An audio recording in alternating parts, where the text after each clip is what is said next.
The Shark Deck. Hello and welcome to Palace Intrigue. I am your host, Mark Francis. Newsweek reports Prince William has been handed a military role connected with Prince Harry's former army unit. Buckingham Palace announced on Friday that King Charles has appointed William as the new Colonel-in-Chief of the Army Air Corps, the aviation division of the British Army. The official announcement reads, following His Majesty's accession, the King is pleased to announce further military appointments for working members of the royal family. The new appointments will continue to reflect the close relationship between the armed forces and the royal family in His Majesty's reign. The King will take on the following military affiliations.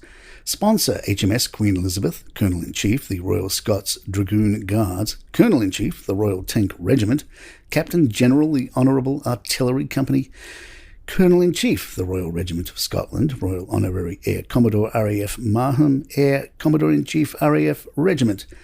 Meanwhile, William, called in the announcement Prince of Wales, is now Colonel-in-Chief of the Army Air Corps, Colonel-in-Chief of the Mercian Regiment, and Royal Honorary Air Commodore RAF Valley. The announcement points out the Prince of Wales has a strong affiliation with the armed forces, having served in the army as platoon commander in the Blues and Royals before completing flying training in the Royal Air Force. His Royal Highness served as an RAF search and rescue pilot, spending 3 years at RAF Valley in Anglesey, Wales. Kate also has some fancy titles: Commodore-in-Chief of the Fleet Air Arm, Colonel-in-Chief of the 1st Queen's Dragoon Guards, and Royal Honorary Air Commodore of Royal Air Force, Coningsby. Speaking of Kate, there wasn't all that much in the Kate is Wonderful narrative this week, although Lady Violet Manners, daughter of the Duke and Duchess of Rutland, told Fox News that Kate is a real hero. I think the work that she and the Prince of Wales do for all the charities they are involved in with this is extraordinary. We're very lucky to have them in this country. I think they're remarkable. In truth, they work incredibly hard for the charities and organisations that they are involved with. There is a serenity with the work that they do that is so admirable. There's such a wonderful continuity that has been handed down from generation to generation. I think they'll be extraordinary when they do become King and Queen.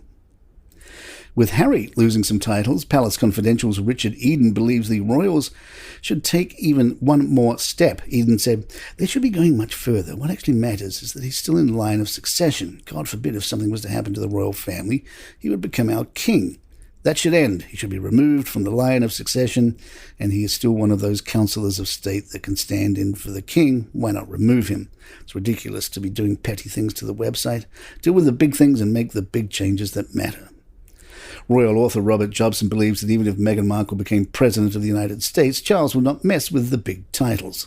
Jobson said, I was at Royal Ascot the other day and I met a source who is quite close to the royal family. I said, well, what about all this stuff about stripping titles?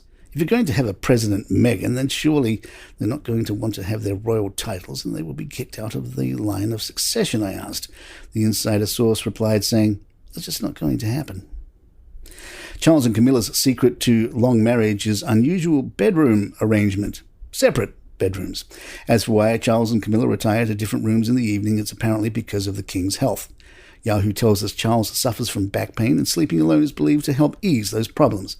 It has been speculated. Royal expert Joshua Romm suggested separate bedrooms because of the couple's hectic schedules, and especially for their age, they prefer to relax separately. One source previously told the Daily Mail, His Royal Highness has a room with a double bed decorated to his own taste. Then Camilla has her own room with a double bed decorated just the way she likes it. In addition, they have a shared bedroom with a double bed that they can use whenever they like. The arrangement suits them perfectly. Yahoo also looked at Camilla's title and the potential future title, reminding us that despite the fact that she's been going by the title of Queen Camilla, she is technically or officially the Queen Consort Camilla. That label of consort is used to denote that despite being married to the king, she does not share the same sovereignty or hold the same political and military powers. It's essentially a reminder that one is royal by marriage, not by blood or birthright. Comparatively, a queen by blood, like the late Queen Elizabeth II, is officially known as a queen regnant. Were Camilla to outlive Charles, she would go from being the queen consort to the queen dowager. A queen dowager or dowager queen is a title or status generally held by the widow of a king. They continue to enjoy the status and precedence of being a royal, but they are no longer referred to as the queen. In Camilla's case, she will become the dowager queen as Catherine, Princess of Wales, becomes the queen consort alongside King William. Camilla wouldn't be known as the queen mother because she isn't the mother of Prince William. Palace Intrigue will be back in a moment. Hey, I want to tell you about my new favorite app, Rocket Money. Rocket Money is a personal finance app that finds and cancels your unwanted subscriptions, monitors your spending, and lowers your bills all in one place. How many of you signed up to try apps only to forget and get billed again? We all get lured in. Just the other day, it found that I had a Hulu app I had no idea I'd subscribed to. So there's a money save. Plus, it alerted me to a raise in Spotify prices, so I had to think about whether it was worth it anymore. Most people think they're spending $80 on their subscriptions, when in reality the number is closer to $200 because you've signed up for so many things. Streaming services you use to watch one show, or free trials for a delivery you just don't use. It's so easy to lose track of what you're paying for. Just download the app, connect your bank accounts and cards. Rocket Money does the rest for you. You can see all your subscriptions and transactions on one screen. Plus, Rocket Money can help you budget and optimize your spending with their smart money tools. So do what I did and say goodbye to unwanted subscriptions. With over 3 million users and counting, Rocket Money customers have saved an average of $720 a year. Stop wasting money on things you don't use. Cancel your unwanted subscriptions and manage your money the easy way by going to rocketmoney.com/palace. That's rocketmoney.com/palace, rocketmoney.com/palace. Hi, I'm Mark Francis and host of a new podcast, The Messi Effect. Join us as we take you into the exciting new world of Argentine soccer phenomenon, Lionel Messi.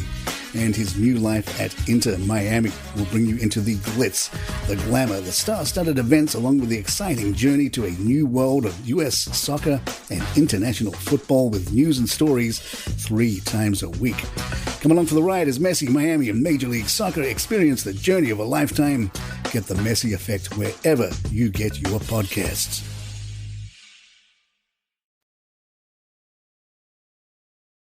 Glamour believes Harry is a good husband, but a terrible shopper, they write. While his wife was having a girls' night at the Eras tour, Prince Harry popped over to Tokyo to hang with his bestie, polo player Nacho Figueres. As the handsome sportsman revealed on Instagram, the pair hit up a shop to buy some stuff for the ladies, and it looks not really like anything Meghan Markle would want. This kind of looks like a poster for a movie about 2 10-year-olds who become overnight millionaires after inventing a new kind of smell in their treehouse and blow it all on race cars. But look at this store. Meghan does not want anything in this store. Meghan wants the cashmere curtains and a hairbrush made of organic reeds and biodegradable sneakers and earrings made of moon rocks. Harry, didn't you ever look at the TIG? In her one post about Japan, Kyoto, not Tokyo, but still, she recommends a shop that makes fancy pans, a shop that makes fancy umbrellas, and a shop that makes fancy hairpins. I don't think a braided phone charger cord is going to cut it, souvenir-wise. Harry said he'd be happy to live in Japan. Harry told a crowd, "Your warmth, your compassion, your generosity, every single element of the Japanese culture is really unique and very, very special. I noticed it my first visit 4 years ago when I came for the Rugby World Cup, and I would happily live here if you'd have me." Harry also raved over the most incredible Kobe steak, both for dinner last night and lunch today. And there you have it. If you'd like to email us, our address is thepalaceintrigue@gmail.com. Please head on over to YouTube and just search for Palace Intrigue there and give us a subscribe click. That would really help us out. You don't have to listen to the show again. I'm Mark Francis. My thanks to John McDermott. This is Palace Intrigue, and good times. Hi, I'm Mark Francis and host of a new podcast, The Messi Effect. Join us as we take you into the exciting new world of Argentine soccer phenomenon, Lionel Messi. And his new life at Inter Miami will bring you into the glitz, the glamour, the star-studded events, along with the exciting journey to a new world of U.S. soccer and international football with news and stories 3 times a week.